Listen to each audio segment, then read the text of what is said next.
Olá, sejam todos muito bem-vindos. Meu nome é Leonardo Branco.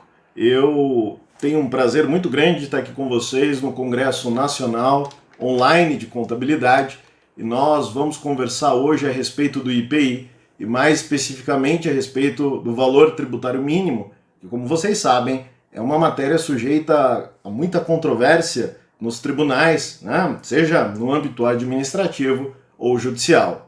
Fica um agradecimento, em primeiro lugar, ao professor Caio Augusto Takano pelo convite, e o tema que me toca no dia de hoje é a respeito da base de cálculo, do aspecto quantitativo de um tributo antigo, um tributo que já está há muito tempo no cenário jurídico brasileiro, que é o IPI. Se tributo bom é tributo velho, nós estamos diante de um deles, mas como vocês podem perceber, as discussões a respeito da incidência deste tributo até os dias de hoje são muito vastas, e essa é uma delas. Eu gostaria de começar a nossa proposta estabelecendo aqui um recorte normativo para todo aquele que se propuser estudar essa matéria. Então, em primeiro lugar, o recorte normativo que começa pelo âmbito da Constituição. O artigo 153, em seu inciso 4º, nos revela a competência da União Federal para instituir um tributo sobre produtos industrializados, especificamente um imposto. E então, quando nós nos voltamos para o parágrafo 3º, nos incisos 1 e 2, nós temos ainda que este imposto ele será seletivo, conforme a essencialidade do produto, e ainda não cumulativo. Quando nós nos voltamos ao Código Tributário Nacional, a norma de estatura complementar, conforme foi recepcionada pelo Constituinte de 88, nós temos no artigo 46 uma tríplice possibilidade para a incidência desse tributo. O IPI ele incidirá tanto no desembaraço aduaneiro como também na arrematação. Mas, especificamente para o nosso caso, nós nos voltaremos à terceira incidência, terceiro fato gerador, que será a saída do estabelecimento. O artigo 47 nos traz a base de cálculo, que será alvo de nossas preocupações no dia de hoje, e em seguida os artigos 48 e 49 repetem, ecoam os ideários de não cumulatividade e essencialidade que regerão a instituição do IPI. E por fim, o artigo 51 nos revela qual seria o contribuinte. É ainda muito importante, nesse momento de recorte normativo, nós selecionarmos aqui algumas normas que serão muito úteis para aquele que vai trabalhar com esse tributo. A Lei número 4.502 de 64, o regulamento do IPI, que está no Decreto 7.212 de 2010, e a tabela do IPI, a TIP, que está no Decreto 7.760 de 2011. Bom, feito no primeiro momento este panorama, este recorte normativo, eu gostaria de começar falando a respeito rapidamente de sua materialidade, que não é algo muito simples também, como vocês sabem que está hoje sob o crivo do Supremo Tribunal Federal em uma operação de revenda de produto importado.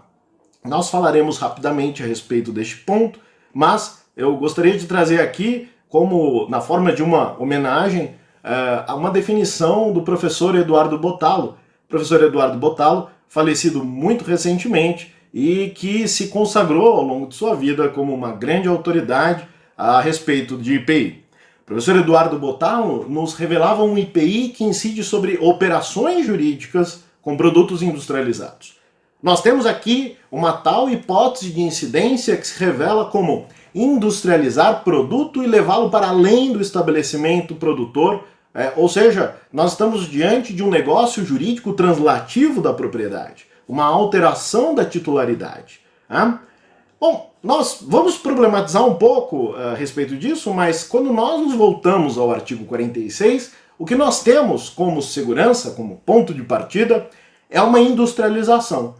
Uma industrialização como algo que nós podemos conceituar a partir da leitura do direito positivo como uma operação que modifica a natureza ou finalidade do produto ou que o aperfeiçoa para o consumo. Quando nós nos voltamos ao regulamento do IPI especificamente, No artigo 4º, nós encontramos algumas ideias sobre aquilo que seria, para o legislador, para o intérprete autêntico, industrialização. Esta atividade econômica, ela estaria aqui revelada para fins jurídicos como a transformação, como a renovação, como o beneficiamento, como a montagem, o acondicionamento ou reacondicionamento do produto. E no artigo 5º nós vemos algumas atividades econômicas que, em que pese até parecerem, elas não serão consideradas para fins tributários como atividades de industrialização. Não será fato gerador do IPI produção de alimento para consumo, ao consumidor final, a alfaiataria, né, a atividade do sapateiro, a manipulação de remédios. Nada disso será industrialização aos olhos do legislador. Nós começamos, portanto, aqui a montar mais ou menos na nossa cabeça quais seriam as condições necessárias e suficientes para o surgimento da obrigação tributária. Nós estamos aqui a perscrutar, portanto, o artigo 114 do Código Tributário Nacional. Nós temos como materialidade desse tributo realizar uma operação de circulação com produtos industrializados. E isso já me compromete para uma série de desdobramentos. Né? O aspecto territorial seria o território nacional, ou, no caso da importação, a zona aduaneira. E o aspecto temporal, a saída da mercadoria a qualquer título, saída jurídica. Aspecto pessoal aqui nos revelaria um sujeito ativo, União Federal, e o sujeito passivo industrial ou equiparado. E por fim, nós vamos nos deter um pouco a respeito deste ponto. O aspecto quantitativo nos traz uma alíquota que incidirá conforme a tabela do IPI, a TIP, que é baseada na nomenclatura comum do Mercosul, que por sua vez segue o sistema harmonizado. Nós temos o decreto 7.760 de 2011 e a base de cálculo. Bom, vamos começar então o nosso problema a partir daqui. A base de cálculo será o valor da operação de que decorrer a saída da mercadoria. E aí nós ainda temos uma observação, ou é o preço corrente da mercadoria ou sua similar no mercado atacadista da praça do remetente. Vamos pensar um pouco a respeito desta afirmação para poder seguir adiante com um pouco mais de segurança. Bom, nós temos a ideia de que o aspecto pessoal deste tributo, revelado, por exemplo, no inciso 1 do artigo 121 do Código Tributário Nacional, é o contribuinte. Contribuinte é aquele que mantém uma relação pessoal e direta com o fato gerador. Como recordaria o professor José Eduardo Soares de Mello, a Constituição nos fala a respeito de produtos industrializados. Então, evidentemente, nós já temos aqui algo muito importante. O legislador, ele apenas poderá eleger como sujeito passivo alguma pessoa que tem alguma relação com um produto industrializado. Porque se nós nos voltamos ao artigo 46 do Código Tributário Nacional, nós encontramos como fato gerador a remessa, a saída do estabelecimento. E aqui nós temos o parágrafo único do artigo 51 do Código Tributário Nacional, que nos complementa esta regra. Então, artigo 51. Qual é o contribuinte? É o importador ou equiparado? É industrial ou equiparado? É o comerciante de produto industrializado que forneça a industrial ou equiparado? Ou ainda o arrematante? Então, podemos pensar em primeiro lugar no industrial. O produtor é aquele que promove uma operação de que resulta a alteração da natureza, do funcionamento, da utilização, ou mesmo o acabamento ou a apresentação desse produto. E então, para cada aspecto material, nós temos uma sujeição passiva que lhe é própria e particular. Vamos traçar um paralelo aqui entre o artigo 46 e o artigo 51. Para desembaraçar produto industrializado, importador. Para dar saída a produto industrializado do estabelecimento, nós temos o importador, o industrial, o comerciante. E para arrematar produto industrializado, nós temos o arrematante. E muito bem, nós começamos a ficar um pouco mais tranquilos com relação a isso. O industrial ou equiparado é aquele que executa uma operação de industrialização, ou aquele que a lei determina como tal. Então, operação de industrialização como todos aqueles momentos referidos pelo regulamento do Imposto sobre Produtos Industrializados. Percebam que o industrial, por equiparação, já que nós vamos falar a respeito de aspecto quantitativo e também do aspecto pessoal, aquele que está equiparado, ele está de algum modo necessariamente ligado a alguma das hipóteses de incidência do tributo. Não é possível eu escolher qualquer pessoa na rua e dizer assim, olha, você está equiparado. E isso não pode acontecer. É necessário que haja um mínimo, uma relação com a hipótese de incidência do IPI. Como diriam os professores Hugo de Brito Machado, o professor Antônio Carrasa, Roque Antônio Carrasa, só pode ser equiparado aquele que pratica atos que, de alguma forma, estariam relacionados com os propósitos do processo de industrialização. Isso porque, como lembraria o professor Tércio Sampaio Ferraz Júnior, a equiparação ela tem por fundamento uma similitude essencial. E esse é o seu limite. Ao extravasar esse limite, nós estaríamos aqui trabalhando com o território da ficção. A ficção é a dessemelhança, é o juízo prévio de diferença, e aí o legislador ele iria lá, a fórceps, realizar uma equiparação. Então, entre o industrial e o equiparado, é necessário que haja uma similitude essencial. Eles são os sujeitos de um determinado imposto. Então, essa é uma primeira constatação importante. Nós temos, numa operação entre matriz e filial, a incidência do IPI. Por exemplo, quando nós temos aqui um importador, um industrial, ou um equiparado, ou encomendante, que remete mercadoria ao equiparado industrial, Então, as filiais e os estabelecimentos que realizam atos de comércio de produtos importados ou industrializados ou mandados industrializar por outros estabelecimentos do mesmo contribuinte serão equiparados a industriais. Nós temos ainda aquele industrial que, por equiparação, como aquele estabelecimento que manda industrializar por encomenda em outra empresa. Pode ser do mesmo grupo ou não.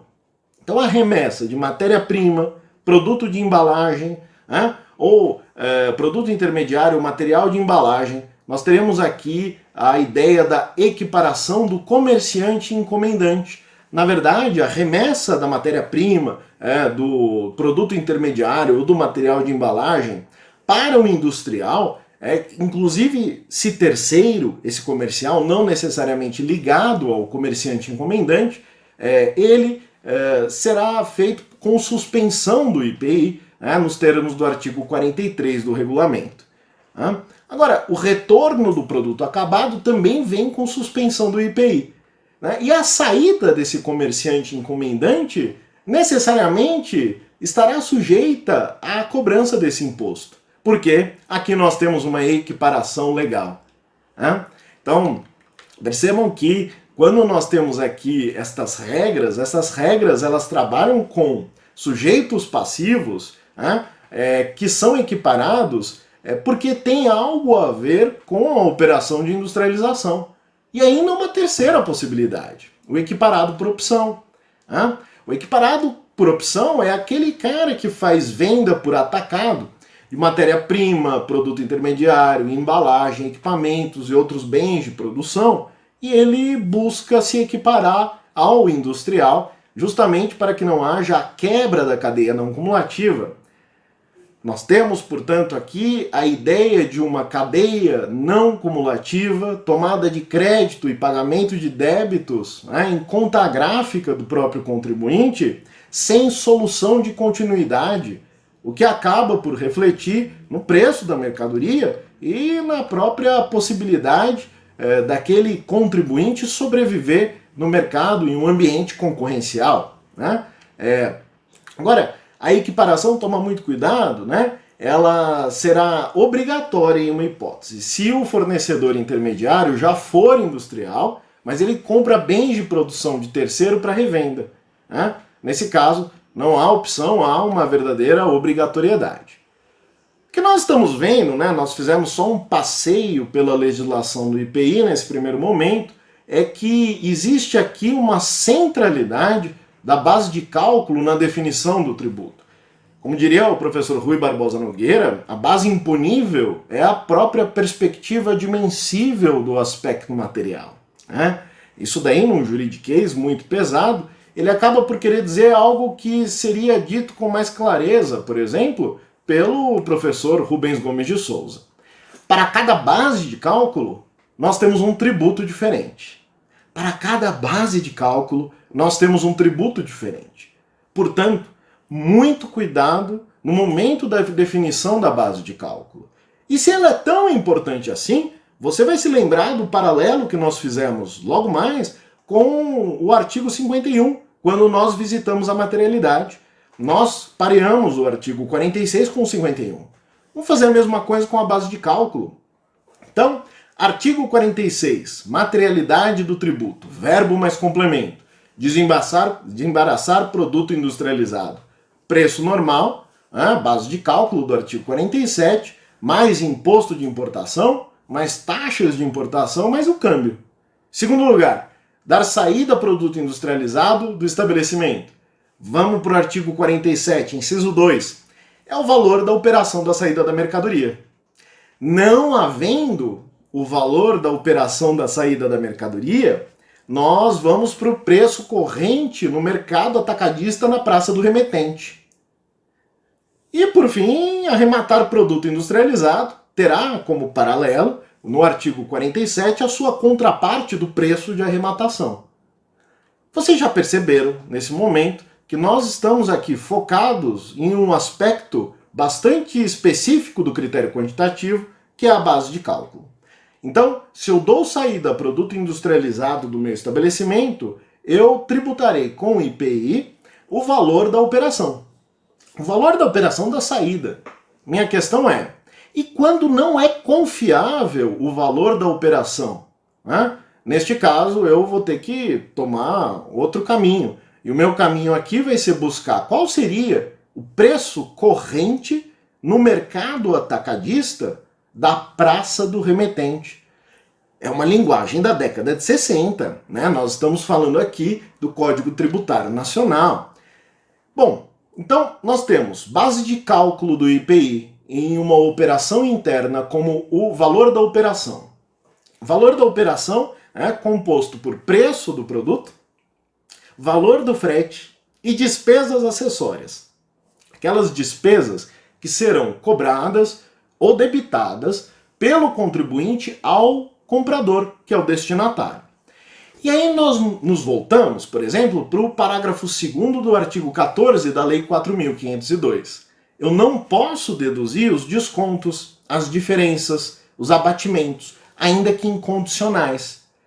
E rola um questionamento aqui, nós nos voltamos à jurisprudência, né? Essa é a atuação que foge ao conservadorismo. Então, nós vamos para o recurso especial 1.149.424 da Bahia. E ali o STJ decidiu, sob relatoria da ministra Eliana Calmon, que essa regra ela não tem sentido.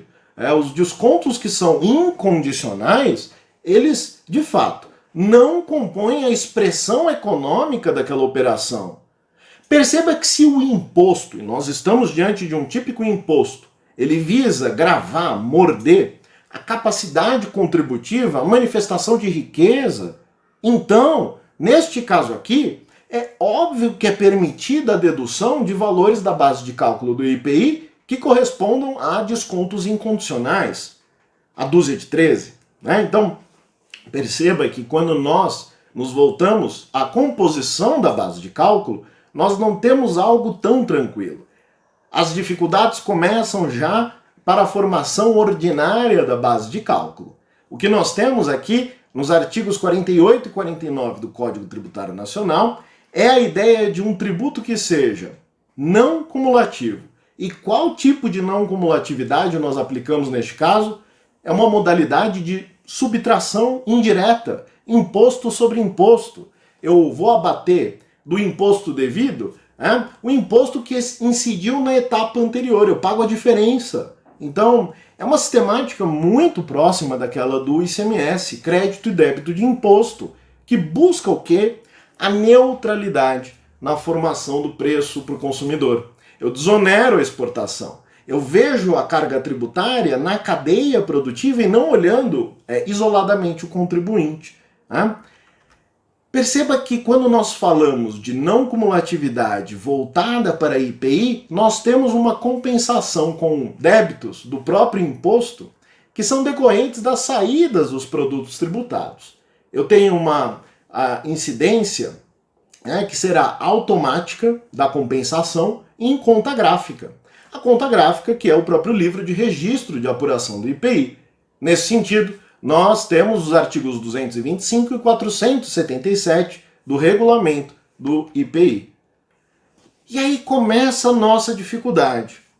Vocês devem estar cientes de que há um debate no Supremo Tribunal Federal a respeito da revenda de produto importado. Comprei um produto já industrializado, outrora industrializado, em outro momento, e eu o revendo. Ministro Marco Aurélio, ele proferiu um voto no seguinte sentido, de que não haveria IPI na comercialização do produto importado que não é antecedida de uma atividade industrial. Sob o ponto de vista do ministro Marco Aurélio, haveria a necessidade de uma operação industrial, de uma vera industrialização para que haja a saída tributada. Para o ministro Marco Aurélio, o fato gerador, neste caso, não incidiria sobre uma industrialização, mas sobre o negócio jurídico que envolve o resultado de um processo produtivo. É interessante que esta interpretação é uma interpretação conforme a Constituição, sem redução de texto, do artigo 46, inciso 2, e do inciso 2 do artigo 51 do Código Tributário Nacional e parágrafo único. Mas ela é polêmica. Perceba que nós teríamos aqui 3 posicionamentos a respeito dessa matéria. Primeiro momento, nós falamos o seguinte, imposto sobre saída de produto industrializado por quem industrializou aquele produto. Esta seria a postura do ministro Marco Aurélio. O importador que não industrializa aquele produto, ele não seria contribuinte. Caso contrário, haveria aqui uma bitributação. É necessário para o ministro, então, que haja uma industrialização imediatamente relacionada à saída do produto. E ele se vale do inciso 2 do artigo 2º da Lei 4.502 para afirmar este entendimento. Porque o IPI ele não seria um ICMS federal. Agora, existiria uma segunda abordagem, uma segunda abordagem segundo a qual o imposto sobre a operação relativa à circulação de mercadoria industrializada seria plenamente aceitável. Aí é um pouco diferente, perceba, porque é preciso apenas que haja saída do estabelecimento. A não cumulatividade, ela prevê um abatimento do que for devido com a operação subsequente. Então, o produto industrializado, ele teria um caráter mercantil. Nós o tratamos como se mercadoria fosse. Base de cálculo do IPI é o valor da operação de que decorre a saída do quê? Da mercadoria. Então, nós temos aqui uma segunda acepção. Agora, perceba que eu seria mais simpático à posição anterior, a posição firmada pelo STJ.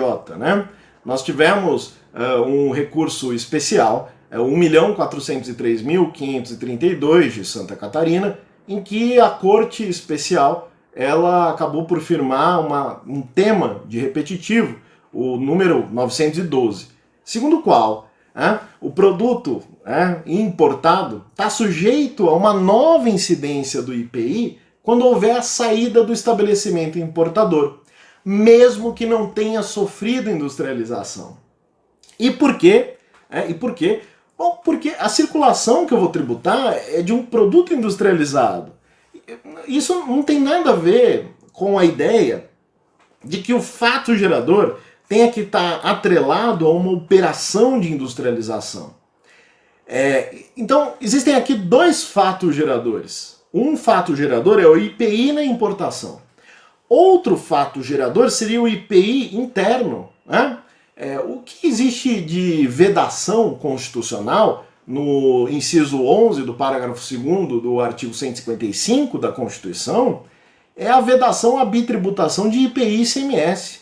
Agora, não de IPI na importação e IPI na revenda. Né?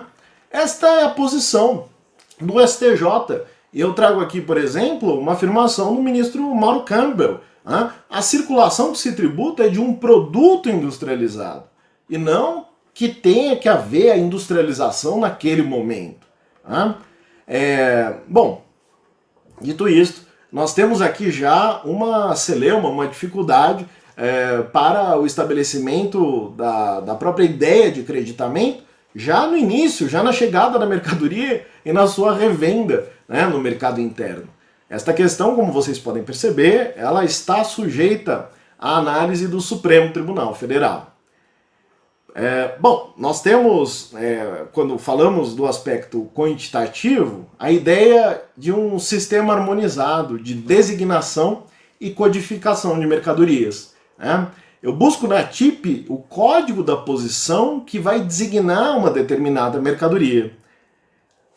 A lista, né, a nomenclatura comum, o sistema harmonizado, ele busca esgotar todas as possibilidades do acontecer. Todas as mercadorias que existem ou a existir estarão ali. É uma codificação internacional e uniforme que tem um objetivo muito claro de uniformizar, de identificar a mercadoria no momento da comercialização aduaneira. Né? Eu posso afirmar aqui, com base, por exemplo, em Javier Basaldúa, que o sistema harmonizado ele é uma linguagem aduaneira comum.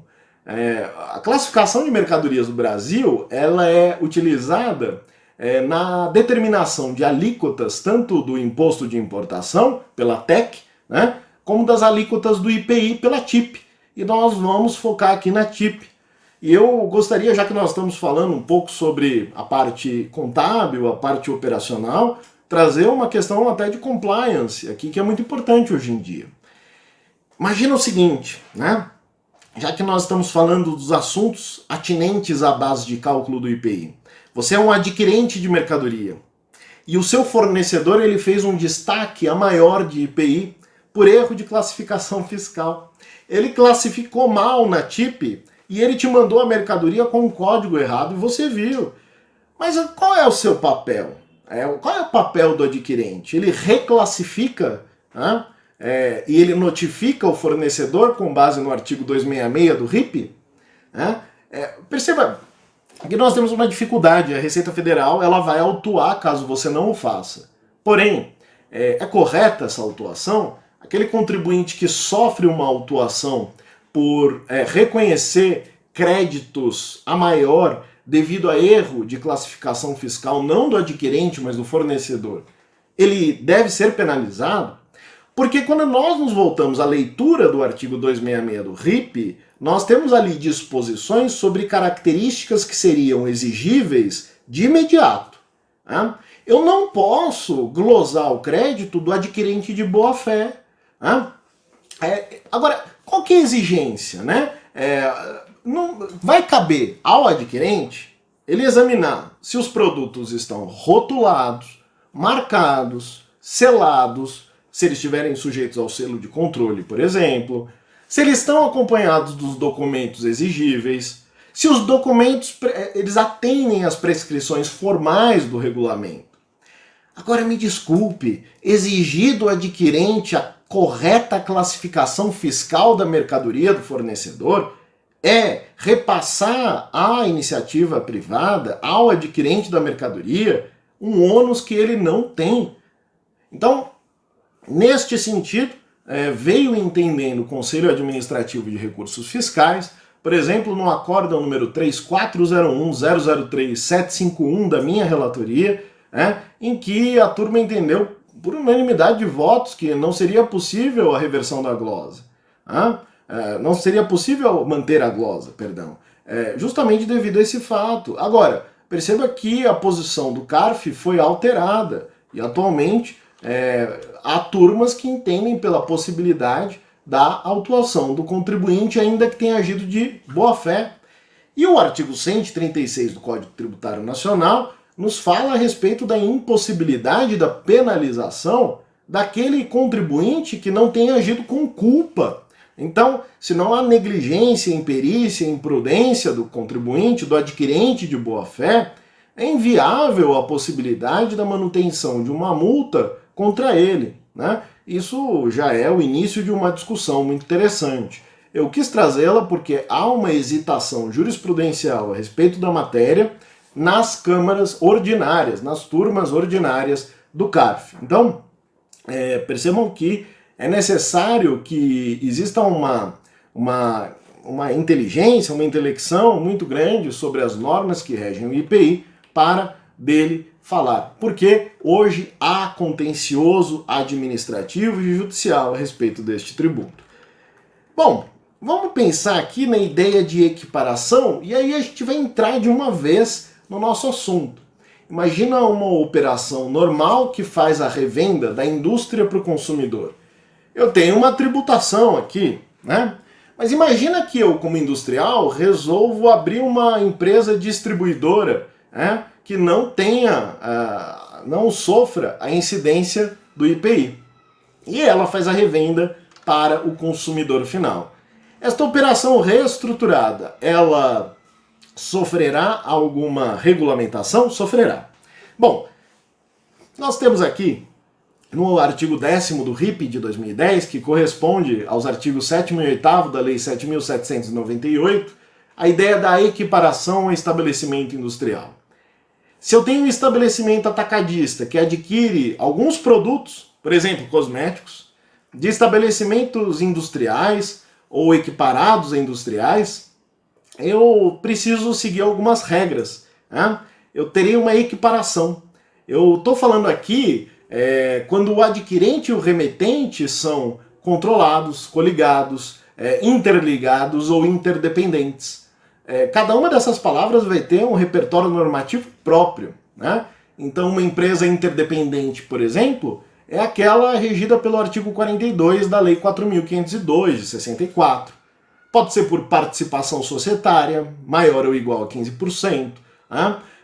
Pode ser quando elas têm sócios comuns, quando uma tiver vendido a outra no ano anterior mais de 20% ou mais de 50%.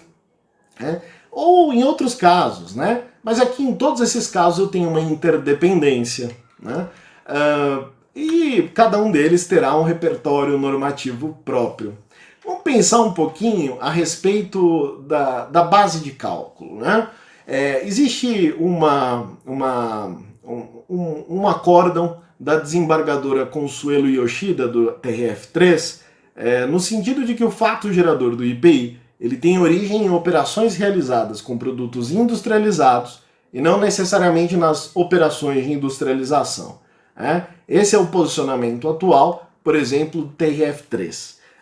Então, ele é consentâneo com o posicionamento do STJ, que está hoje sob ataque no Supremo Tribunal Federal.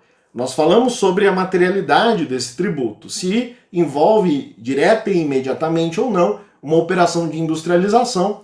Portanto, TRF, STJ, consentâneos no sentido de que não haveria necessidade imediata da industrialização. Sou simpático a essa tese.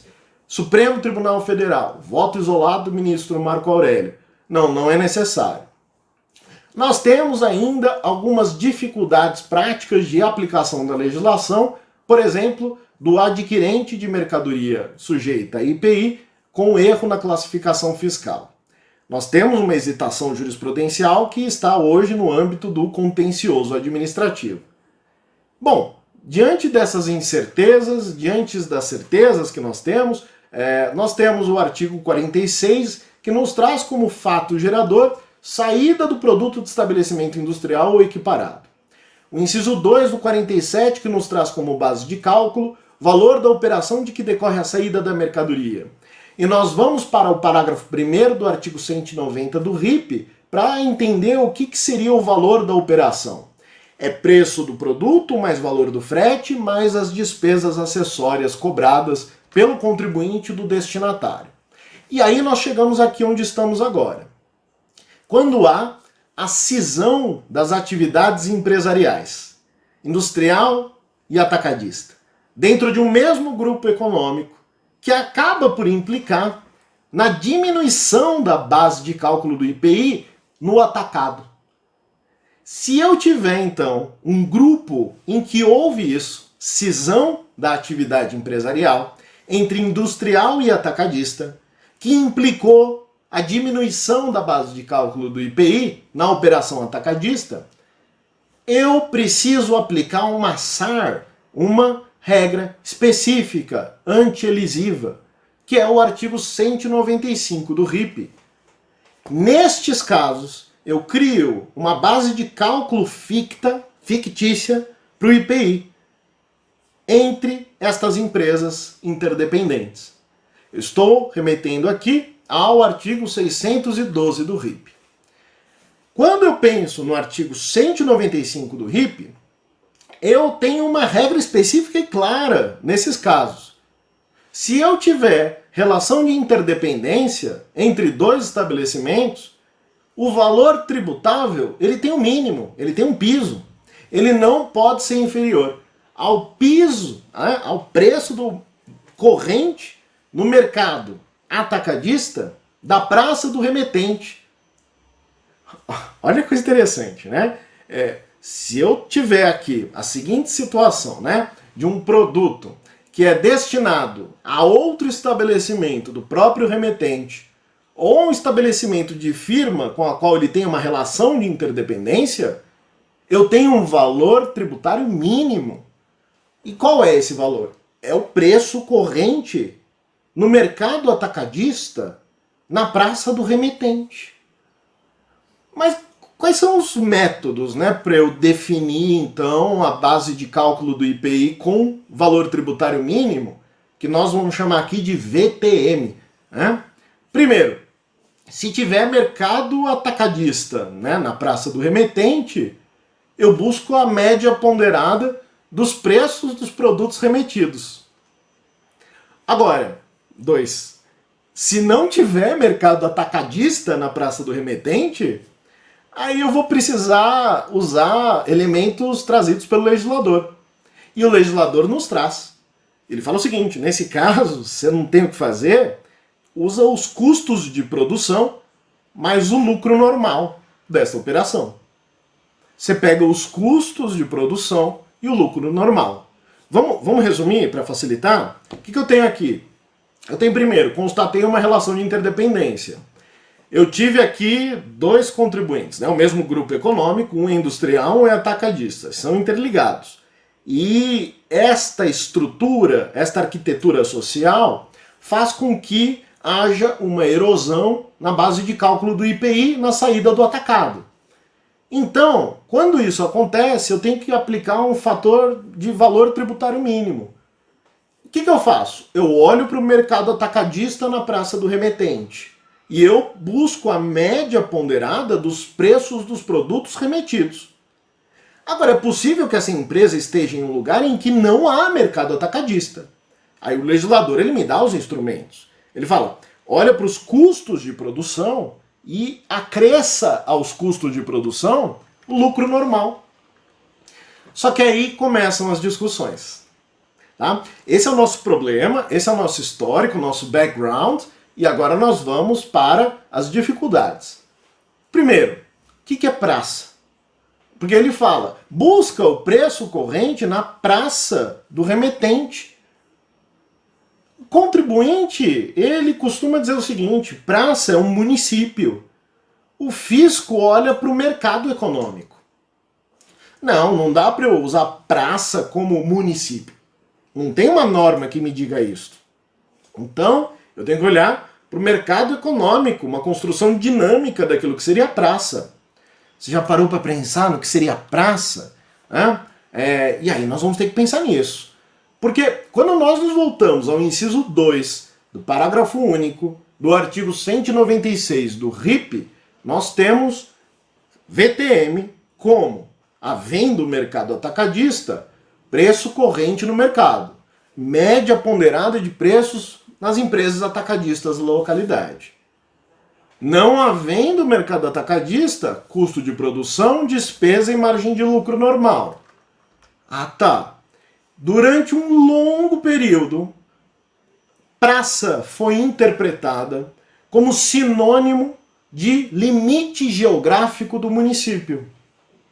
Por quem? Pelo contribuinte? Não, pela Receita Federal, pelo fisco, pela administração pública. Eu trago aqui o parecer normativo CST, número 44 de 81. Então, eu nem era nascido. Como que a gente vai fazer para encontrar o preço? Aí o parecer nos revela como. Ele fala, calma, quando você for determinar o valor tributável para esses casos, você deve considerar o universo das vendas realizadas naquela localidade, do remetente atacadista. Então eu olho para a praça comercial como município. Para você encontrar o chamado preço corrente, é necessário você levar em conta a média ponderada do preço praticado pelos estabelecimentos da cidade do remetente. Um ano depois, nós temos notícia do ato declaratório CST número 5 de 82. E ele nos traz solução para outros problemas, reafirmando este conceito trazido pelo parecer normativo que o precedeu. O objetivo era elucidar o que seria produto, né? E o sentido de esclarecer o cálculo dessa média ponderada. E ele vai falar o seguinte, você vai ter que buscar as vendas que são feitas pelos remetentes e interdependentes do remetente no atacado na mesma localidade. Então, a ideia é, você vai ter que buscar os valores praticados pelos remetentes atacadistas, não busca os varejistas, da praça. E também os seus interdependentes. E aí veio a dúvida, mas esses interdependentes, eles têm que estar na praça ou são todos os outros? A própria administração tributária circunscreve, restringe, fala, calma, são os interdependentes que também estiverem na mesma praça, e caso existam, sob pena de contradizer tanto o artigo 195 do RIP, como também o parecer normativo 44 de 81.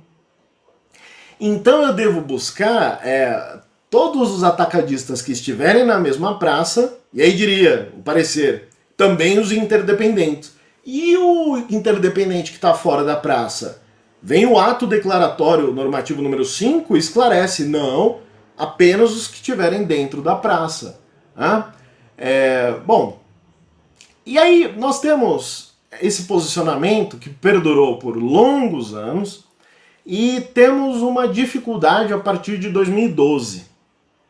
Em 2012, há a superveniência da solução de consulta interna, COSIT, número 8 de 2012. Então, qual era a dúvida? E quando a distribuidora for a única vendedora no mercado atacadista? Você falou que eu tenho que buscar o preço corrente, buscando a média ponderada dos atacadistas na praça do remetente. Mas o que eu faço quando o único atacadista na praça do remetente é a empresa que eu estou fiscalizando? Olha a dificuldade, porque aí parece uma bobagem, porque ele vai ditar o preço que ele quer. Como que eu busco agora o preço corrente no mercado atacadista quando há mercado monopolista? Bom, e aí a solução esclarece, o VTM, nesses casos, que tenha um único estabelecimento distribuidor, vai ter que ser o preço que ele pratica, à falta de outro. Porque, vendo que seria uma barbaridade, porque na prática você vai deixar na mão do próprio contribuinte que você está fiscalizando a fixação do aspecto quantitativo deste tributo, você começa a lançar mão de expedientes que não estão na lei. Você vai buscar o preço na cidadezinha do lado, você vai buscar o preço praticado pelo distribuidor, ou pior, você vai lá buscar custo de produção mais lucro. Olha a dificuldade que nós temos. né? E a solução de consulta nos traz uma posição clara. Ela fala, olha, se ele for o único, é esse aí o preço mesmo, me desculpa. Mas nesta mesma solução, a Receita Federal ela acaba por ter por objetivo considerar também o distribuidor que se situa em outros municípios para configurar o mercado atacadista, né? Olha que interessante, né? O que nós estamos discutindo aqui? Praça, né? Vamos pensar nos argumentos restritivos, defesa do contribuinte. Para o contribuinte, a praça ela está atrelada ao município. Nós temos, por exemplo, as juntas comerciais que falavam do viajante pracista, aquele que visita os limites da cidade, do município. A própria extinta hoje Lei do Cheque, o Decreto 2.591 de 1912, né, já previa que praça é o local no qual o cheque foi apresentado e onde ele deve ser pago. Existem referências implícitas nesta lei a município. Caso haja cristalização de um conceito de direito privado para a praça, nós estaríamos aqui diante da aplicação do artigo 110 do Código Tributário Nacional, segundo o qual o legislador tributário não pode alterar o conteúdo, sentido e alcance de institutos de direito privado para fins de tributação. Agora vem o fisco e nos traz argumentos ampliativos. Ele, cuidado, olha lá no parágrafo 6º do artigo 22 da Lei de Licitações, a Lei 8666 de 93. Ele diz o seguinte, se no município não tiver a quantidade mínima de interessados para participar do certame, o órgão responsável licitatório, ele pode enviar convites para interessados que estejam em outras cidades. Ele está usando praça como também flexibilizando para outras cidades. Tribunal de Contas da União, existe um acórdão que é muito citado, que é o 1971, de 2004, segundo o qual o TCU ele acabou por definir a abrangência de todo o estado do Sergipe como praça, para fins de envio do convite de interessados para participarem de uma licitação. Então, a Receita Federal, com base nisso, e afirmando não haver no direito privado um conceito de praça, ela acaba por afirmar o seguinte, eu vou me voltar à praça como mercado. Então, apesar de situadas em cidades distintas, indústria e distribuidora, elas compõem o mesmo mercado. Então isso daqui é dizer que elas estão na mesma praça. Existe um parecer do professor Fábio Ulloa Coelho, um grande comercialista, que foi transcrito em algumas decisões do CARF, segundo o qual praça não é sinônimo de mercado. Ele diz o seguinte, olha, desculpa, em nenhuma doutrina, em nenhuma decisão judicial do direito comercial, você vai encontrar uma noção que faça um paralelo ou estabeleça como sinônimos praça e mercado. E por quê? Mercado é um conjunto de relações econômicas que está atrelado, associado a algum elemento de relevância. Por exemplo, um produto, quando você fala mercado de cosméticos, ou um segmento econômico, quando você fala mercado varejista, ou uma base territorial, como você fala mercado nacional, ou qualquer outro. Agora, mercado então é um conceito que reporta algo dinâmico, a relações econômicas baseadas em um elemento comum, enquanto que praça remete a algo estático, a um lugar, a uma organização. Nas palavras do professor Fábio Ulloa Coelho, portanto, o VTM, ele vai considerar os preços praticados no município em que está localizado o remetente. Essa seria a praça do remetente. E eu diria mais, este é o posicionamento tradicional do CARF. O acórdão do CARF 202/18/215, de 2007, de relatoria da conselheira Maria Tereza Martínez Lopes, ela nos traz exatamente isso. Olha, quando você fala de praça, você vai ter que falar da localidade, do remetente, ou seja, da cidade, do município do remetente. E eu digo mais, em 2015 foi protocolado um projeto de lei dizendo exatamente isso. Vamos acabar com essa confusão? Para acabar com essa confusão, vamos definir praça como a cidade em que está situado o remetente das mercadorias. Tá? Esse é um projeto de lei, evidentemente, é lege ferenda, ele não pode ser usado como fundamento para uma decisão, mas é uma decisão acertada do legislador justamente para que se aplaque essa dúvida, essa dificuldade que gera contencioso. Agora, eu gostaria de falar sobre duas práticas comuns que nós temos visto a respeito da aplicação equivocada do valor tributário mínimo. A fiscalização, em primeiro lugar, ela, por vezes, ela toma como valor tributável mínimo o valor da revenda do adquirente interdependente como a base de cálculo do remetente. Então eu tenho cada um em uma cidade. Eu vendi por 15, e aí esse segundo vendeu por 100. Eu vou dizer o seguinte, isso aqui é tudo uma mentira, é uma simulação. Eu vou desconsiderar essa segunda operação e eu vou tributar o 100 como base de cálculo do remetente. Não existe base legal, não existe fundamento legal para que isso seja feito. O lançamento é uma atividade plenamente vinculada à lei. Nós temos aqui o próprio conceito de tributo vinculado à legalidade. E nesse sentido, nós temos vários acórdãos do CARF. Acórdão 204-02706, de relatoria da conselheira Naira Bastos. Acórdão número 3401-00768, de relatoria do relator Dalton. Então, essa é uma prática que deve ser rechaçada pelos tribunais administrativos e judiciais. Agora, uma segunda prática comum que tem sido feita é considerar que houve o subfaturamento. Olha, subfaturamento é outro instituto jurídico.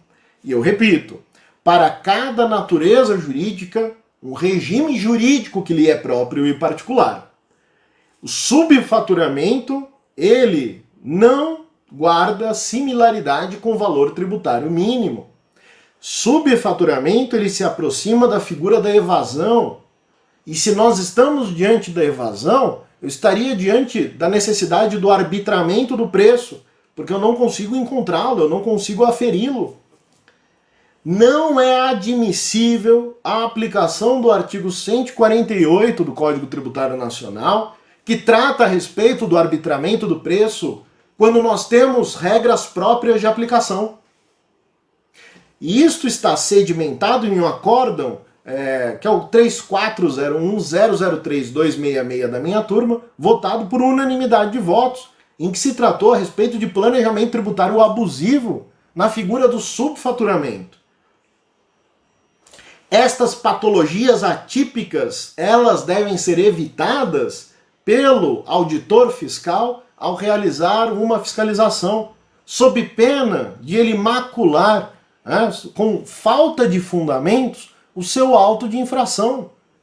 Se existe um regramento próprio, ele deve ser observado pelo auditor fiscal federal. Caso contrário, não é possível a manutenção da cobrança. Dito isso, nós tivemos, por exemplo, o caso que saiu nos jornais, é público, o caso da Natura, ou dessas empresas de cosméticos, no caso da Natura, por exemplo, que começou em 2013 a sair na mídia, autos de infração que chegavam a quase 700 milhões de reais. Justamente devido à forma como estas empresas estavam organizadas. E o que acabava por ter um impacto muito severo sobre a formação da base de cálculo de alguns tributos. Vamos ser claros? Quais tributos? IPI, PIS e COFINS. É evidente, é interessante que isso acaba por causar, inclusive, uma dificuldade, num segundo momento, uma dificuldade quanto ao conteúdo reputacional da empresa. Não há uma norma de bloqueio clara quando nós falamos de PIS e COFINS e tampouco de IVTM, de IPI. É possível, desde que respeitado o valor tributário mínimo. Isso é muito interessante. Então, no caso da Natura, por exemplo, eu vou me voltar novamente à formação da base de cálculo. E este é o ponto que deve ser observado quando nós vamos realizar ou uma defesa ou julgar um caso como esse. Como é que foi composta a base de cálculo? E eu vou afirmar, nesse caso específico da Natura, a fiscalização determinou o valor tributário mínimo com base nas vendas que foram efetuadas para todo o estado de São Paulo. Ela não se valeu do preço médio do mercado atacadista da praça, da cidade, do município, da localidade do remetente. Ainda que se considerasse praça, todo o estado de São Paulo iria até além, porque a Receita Federal, neste caso, ela deveria ter considerado não as vendas da atacadista, mas de outros estabelecimentos atacadistas que estavam no mesmo mercado. Olha a diferença brutal que há eu pegar as vendas realizadas para todo o estado de São Paulo, de uma empresa, e aí, com base nestes valores, falar um deles foi um valor a menor. Logo, esse aqui contraria a média ponderada das demais vendas. De onde saiu esse cálculo? Esse método? Se nós estamos diante de uma regra clara de aplicação de valor tributário mínimo, que nos traz, inclusive, como ele deve ser calculado. Então, eu não deveria olhar para isso. Eu deveria olhar para outros estabelecimentos atacadistas na praça do remetente, e não para as vendas realizadas pelo próprio contribuinte remetente naquela praça para todo o estado. Então, nós temos uma grande dificuldade com relação a isso, e, evidentemente, na peça infracional, no auto de infração, nós não encontramos nenhum esclarecimento sobre quais critérios que levaram o auditor fiscal a buscar aquela metodologia. Isso está claro neste caso e está claro em uma série de outros casos. Eu reporto a um artigo de autoria dos ex-conselheiros Diego Diniz Ribeiro e Carlos Augusto Daniel Neto, chamado Valor Tributário Mínimo, VTM no IPI, e o conceito de praça na sua apuração, que consta no número 39 da revista Direito Tributário Atual do IBDT, é uma revista aberta, com um qualis elevado, é um artigo que vale muito a pena ser lido. Mas, dito isso, uma vez que nós tratamos de todo esse recorte normativo, desta evolução, deste amadurecimento institucional em torno do valor tributário mínimo, vamos nos voltar a uma alteração da Lei 7.798 de 89, introduzida pelo Decreto 8.393 de 2015. No artigo 7º da Lei de 89, nós temos a ideia de equiparação. Equipara a industrial estabelecimentos atacadistas que adquirirem os produtos relacionados no anexo tal. O que faz o decreto? Ele acresce ao anexo tal alguns produtos. Quais produtos? Produtos de higiene toucador, cosméticos. Olha só, ao fazê-lo, ele busca equiparar empresas, indústrias de cosméticos, atacadistas, a industriais. E com isso buscar fechar uma brecha da sonegação. Esse decreto ele alterou a cobrança do IPI para todo o setor de cosméticos. E aí nós temos alguns problemas. O decreto 8393, ao incluir naquele anexo 3 da lei produtos cosméticos, eles acabam por agredir, em primeiro lugar, a reserva de lei. Porque por meio de um decreto foi criado tributo para todo um setor de cosméticos, o que contraria o artigo 97 do Código Tributário Nacional. Esta matéria ela foi debatida no acórdão número 3401-003-216 da minha relatoria. É interessante que isso acaba por trazer ao horizonte de eventos da incidência tributária do IPI contribuintes que antes desta relação não participavam, em contrariedade à reserva de lei. Em segundo lugar, nós temos uma contrariedade com relação ao próprio artigo 4º da Lei 7798, Porque o IPI sobre produto nacional, salvo naquele caso de industrialização por encomenda, ele pode incidir uma única vez, ou na saída do industrial ou do equiparado.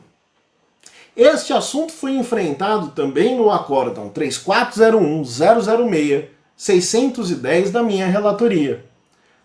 Então, nós temos alguns problemas com relação a estas novas disposições. E eu reporto aqui ainda um terceiro acórdão, o acórdão 3401-003-873, também da minha relatoria, em que há a equiparação do atacadista a um estabelecimento industrial. Aqui o que nós temos? Aquisição de cosméticos de indústria ou equiparado do mesmo grupo. Bom, nós temos aqui uma regra específica anti-elisiva que foi introduzida no ordenamento brasileiro por meio de alteração da TIP. Ele expandiu o aspecto pessoal do IPI, criando novos contribuintes. Então, o contribuinte que ele organiza os seus negócios e divide entre industrial e atacadista, ele até pode continuar a fazer isso, sem se sujeitar a uma tributação maior, porque o distribuidor, se a gente parar para pensar, ele vai começar a se creditar do valor do IPI sobre aqueles produtos que entram no seu estabelecimento, e ele faz isso por meio de compensação em conta gráfica. Nesse acórdão em especial, eu busco fazer um resumo. Como é que a gente faz então? Vamos tentar resumir tudo isso que foi dito para determinar o VTM, o valor tributário mínimo. Bom, em primeiro lugar, eu devo verificar se há ou não uma relação de interdependência entre os estabelecimentos. Como é que eu faço isso? Eu aplico o artigo 612 do RIP. Caso configurada a relação de interdependência, eu vou para a segunda regra. Eu vou aplicar VTM. Como que eu faço isso? Preço corrente do mercado atacadista na praça do remetente. Artigo 195 do RIP. Como que faz? Eu busco a média ponderada dos preços das vendas efetuadas pelos remetentes interdependentes do remetente no atacado na mesma localidade. E eu excluo frete e IPI.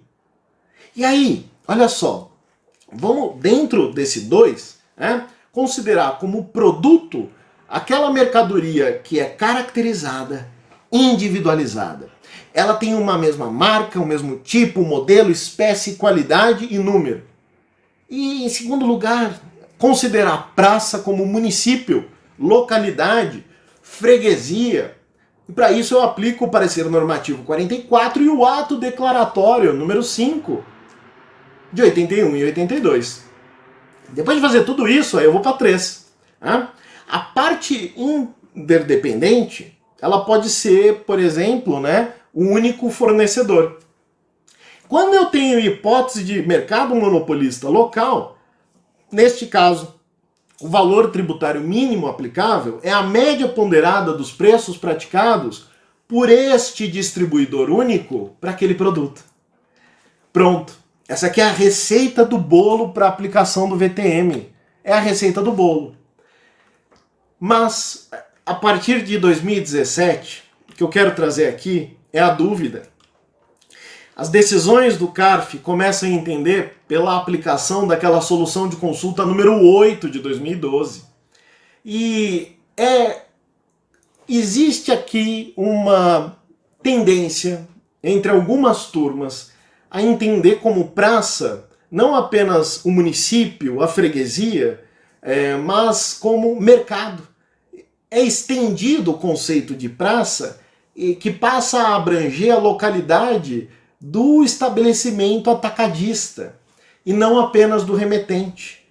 Como se o conceito dinâmico de praça fosse aceitável e houvesse a possibilidade de entender como distribuidor, atacadista e remetente como participantes de uma mesma praça em um sentido econômico.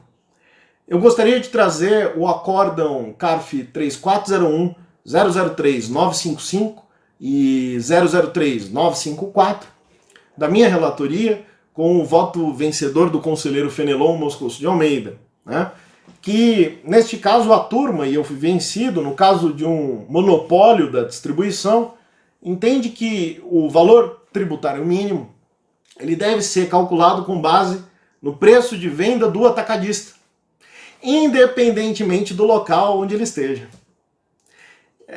É interessante, essa é a grande discussão que nós temos hoje a respeito deste ponto. Né?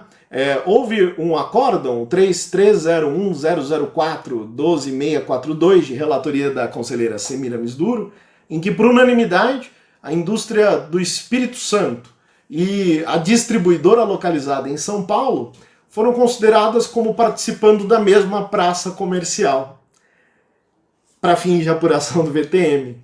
No sentido contrário, favorável ao contribuinte, nós temos os acórdãos 3402, 004-341, de relatoria do conselheiro Diego Diniz, e 3401-003-873, da minha relatoria. Né? O que eu quero dizer, a questão ela não se encontra pacificada, está pendente de decisão ainda da Câmara Superior de Recursos Fiscais, e ela guarda uma relação siamesa com o PIS e a COFINS. Como eu disse logo antes, as empresas que se propõem a esta tal reestruturação social, elas o fazem com vistas também ao PIS e a COFINS. Então nós temos aquela situação em que uma empresa fabrica e revende produtos de higiene pessoal e toucador. Vem nos anos 2000 a Lei 10.147 e estabelece um regime monofásico de PIS e COFINS para o industrial. E isto leva algumas empresas, como a Unilever, em um caso que ficou clássico, a segregarem as suas atividades, de modo que o industrial ele promove a saída da mercadoria a um valor bem mais baixo para a distribuidora. E como nós estamos falando de um regime monofásico de incidência do PIS e da COFINS, nós temos, ao fim do dia, a erosão da base de cálculo das contribuições. É interessante que, nesse caso específico da Unilever, nós tivemos no CARF um acórdão 3403-002-519, de 2013, de relatoria do conselheiro Ivan Alegrete, segundo o qual aconteceu algo interessante. Imagine, quando eu estabeleço o regime monofásico, é como se eu dissesse o seguinte, e é exatamente isso que é feito, eu vou tributar mais o setor primário, o setor industrial. Então, isso leva o contribuinte, necessariamente, induz o comportamento desse agente econômico a agregar o preço nas etapas posteriores da cadeia. Então, a cadeia de consumo ela é mais onerada no momento posterior àquele ring system que é tratado pelo legislador. Não venha você, Estado, punir aquele contribuinte que agiu de acordo com a política fiscal trazida pelo próprio Estado. Qual é a política fiscal? Agregação do preço no momento posterior da cadeia. Porque eu alivio a pressão fiscal no comércio, mas eu pressiono mais, do ponto de vista tributário, o industrial. É evidente que por um comportamento osmótico, o contribuinte ele vai agregar o preço na próxima etapa da cadeia. E ganhou. Né? Agora, isso não vem acontecendo recentemente. Né? Nós tivemos alguns casos em que a própria Unilever, ou Deli Cosméticos, ou outras empresas do ramo, laboratórios Stifel, entre outras, todos esses acórdãos públicos, eles acabaram perdendo. São valores altíssimos, né, que discutem regime monofásico de PIS e da COFINS. Eu gostaria de trazer uma segunda dificuldade quando nós falamos especificamente de PIS e COFINS. Porque se para IPI nós temos regra específica anti-elisiva, valor tributário mínimo praticado em operações entre partes interdependentes, nós não temos essa regra para PIS e COFINS. Houve algumas tentativas de inclusão em lei de regra anti-elisiva. Por exemplo, o artigo 22 da medida provisória 497 de 2010. Tentou-se, mas na conversão em lei não passou. O que tentou esse dispositivo? Equiparar a produtora ou fabricante, para fins de incidência de PIS e COFINS, a pessoa comercial do atacadista que adquire de pessoa jurídica com a qual mantém a relação de interdependência produtos que por ela são fabricados, produzidos e importados. Né? Mas caiu. Isso daí não faz parte do nosso ordenamento. Então, o que eu quero dizer é que para PIS e COFINS não existe atualmente uma regra específica antilesiva para evitar eventuais distorções, o que leva a um contencioso administrativo que ele acaba por se fundamentar em acusações de fraude, de simulação ou pior, ou muito pior, de patologias atípicas do negócio jurídico, né? De simulação, ausência de propósito negocial, abuso de forma, subfaturamento. Mas perceba que mesmo que nós nos voltemos a coisas que existem e não a fantasmas, ou seja, se nós nos voltamos com responsabilidade para institutos como simulação, que fazem parte do ordenamento brasileiro, abstraindo esses fantasmas, essas aberrações, como falta de propósito negocial ou dissimulação que ainda pende de regulamentação, nós desconsideramos a operação simulada. Mas como nós aferimos o preço? E aí, se a acusação é de simulação, então, neste caso, eu não posso proceder a um arbitramento que seja feito ao talante do órgão autuador. Eu preciso de algum método ou critério que me traga a construção do que aconteceu, que me prove. Eu estou diante da necessidade de uma coleção probatória que me instrua. E como deve decidir o aplicador? Ele deve aplicar o preço, a média do preço que aquele contribuinte pratica com o resto do mercado do Brasil? Ou alternativa B, ele deve praticar o preço do distribuidor? Ou alternativa C, ele deve buscar a média ponderada daquela localidade? E aí eu coloco mais 10 alternativas. Olha a dificuldade. Se eu não tenho uma regra sobre como definir o preço do remetente, em um caso de segregação, em que há incidência monofásica de PIS e COFINS, o que resta ao aplicador, se não se valer do expediente do artigo 148 do Código Tributário Nacional e buscar arbitrar o preço? Nós estamos falando da questão da valoração. Isso é muito difícil, é uma questão interessante que ainda merece muitos estudos. O que não merece essa questão é ser tratada de uma maneira assodada, ser tratada de uma maneira leviana, sem base normativa nenhuma. Não é o valor que sair da cabeça do órgão autuante. É necessário que haja um suporte, um supedâneo jurídico para que haja autuação. Nós precisamos pensar um pouco mais a respeito de como aferir o preço praticado pelo contribuinte depois de que aquela operação seja considerada simulada. Se para IPI nós temos aqui regras próprias de aplicação que não são fáceis, que estão sujeitas a grande interpretação por parte dos aplicadores, como nós acabamos de perceber, dificuldades quanto à praça, a valor, nós temos uma dificuldade ainda maior, redobrada, quando nós falamos de PIS e COFINS. Espero que tenha sido útil essa exposição a todos e agradeço novamente a minha participação. Muito obrigado.